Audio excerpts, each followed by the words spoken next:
আসসালামু আলাইকুম প্রিয় পঞ্চম শ্রেণীর শিক্ষার্থীবৃন্দরা, তোমাদেরকে আমি অধ্যায় 1-এর গুণ শেখাবো। সহজ পদ্ধতিতে গুণটা করে দেখাবো।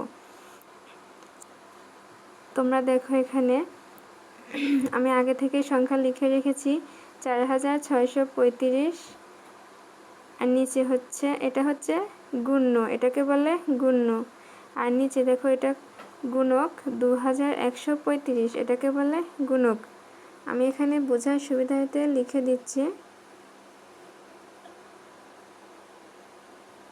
গুণ্য, আর এটাকে বলে হচ্ছে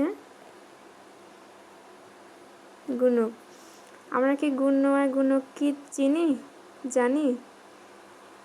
গুণ্য হলো যে সংখ্যাকে গুণ করা হয় তাকে বলা হয় গুণ্য, আর গুণক যে সংখ্যা দিয়ে গুণ করা হয়। অর্থাৎ এখানে যে 2135কে আমরা 4635 দ্বারা গুণ করব, এটাকে বলা হচ্ছে গুণক। এটা গুণক, নিচেরটা গুণক আর এটা গুণ্য। তোমরা কি বুঝতে পারলে? আচ্ছা, তাহলে আমরা গুণে চলে আসি। এখানে দেখো, আমরা প্রথমে কি করব, এই 5 দ্বারা আমরা উপরে 4টি সংখ্যাকে গুণ করে নেব। 4টি সংখ্যাকে গুণ করে নিব। হ্যাঁ, তাহলে আমরা গুণ করি 5। আমরা জানি 5 5 25, 5 5 হয় হলো 25। এই যে দেখো, 5 5 25।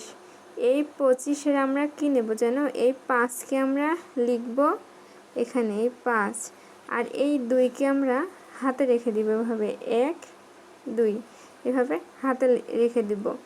তারপরে দেখো, এই 5 দ্বারা আবার এই 3কে গুণ করব, তাহলে 3 5 15, 15, আর এই যে হাতের এখানে 2, তাহলে কত হলো? 15 16 17, 17 আমরা এখানে কত পেলাম? 17। এই 17 আবার আমরা এখানে 7 লিখব।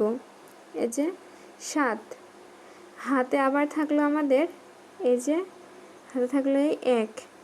এখন দেখো, এই 5 দিয়ে আবার এই 6কে গুণ করব, তাহলে 5 6 30, আর এই যে 1-এ 31, 31-এর আমরা 1 লিখব, আর হাতে আবার আমরা এই যে দেখো 31-এর 1 লিখব, আর হাতে আমরা 3 রেখে দেব। দেখো আবার এখানে দেখো, এই 5কে আবার এই 4-এর সঙ্গে গুণ করলে হবে হচ্ছে 4 5 20, আর এই 3-এ হচ্ছে কত? 20 21 22 23।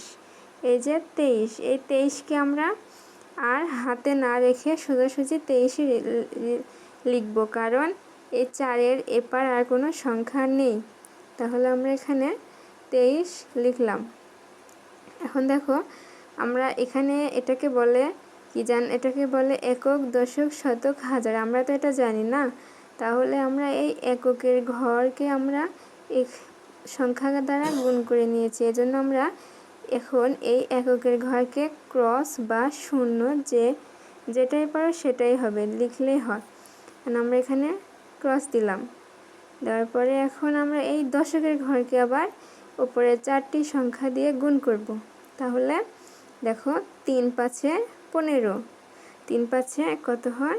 এই যে 3 5 15। এই 15 আমরা তাহলে অনুরূপভাবে আবার 5 লিখব। এই যে 5, হাতে আমরা কত রাখলাম? 1, এই যে 1 রাখলাম। তাহলে 3 5 15-এর 5 লিখলাম, আর হাতে 1 রাখলাম। এখন দেখো, 3 3-কে 9, আর এই 1-এ 10, 10-এর 0, হাতে আমরা রাখবো 1, হাতে রাখবো 1। তাহলে দেখো, 3 6 18, আর এই 1-এ 19, 19-এর 9, হাতে রাখবো আবার 1। দেখো, 4 6 কত?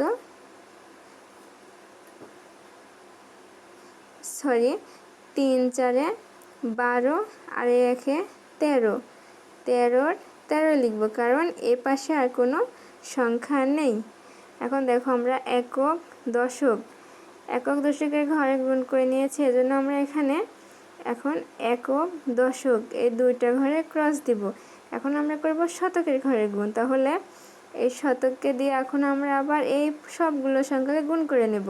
তাহলে শতকের ঘরে আছে 1, তাহলে 5 একে 5, 3 একে 3, তাহলে 6 একে 6, আর 4 একে 4।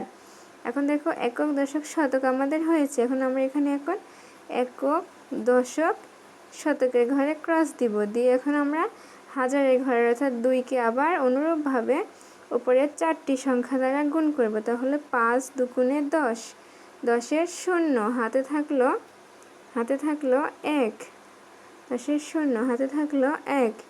তাহলে এখন এখানে 3 দুগুণে 6 আর 1-এ 7, 7 এখন হাতে আর নেই, কারণ 10-এর নিচের সংখ্যা 7। দেখো আবার 6 দিয়ে 2কে গুণ করলে 6 দুগুণে 12, 12-এর আমরা কত লিখব? 2, হাতে রাখবো 1, হাতে রাখবো 1। 4 দুগুণে 8 আর 1-এ 9, এখানে আমরা কত লিখব? 9। এখন দেখো আমরা এই সবগুলো সংখ্যাকে যোগ করে নেব।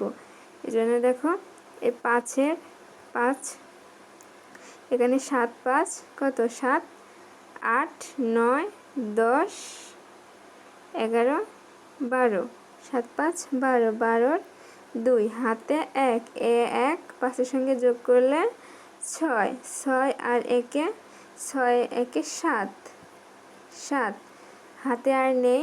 এখন দেখো 3 আর 9 যোগ করলে 9, 10 11 12, 12 আর এই 3 যোগ করলে 12, 13 14 15, 15-এর কত লিখব?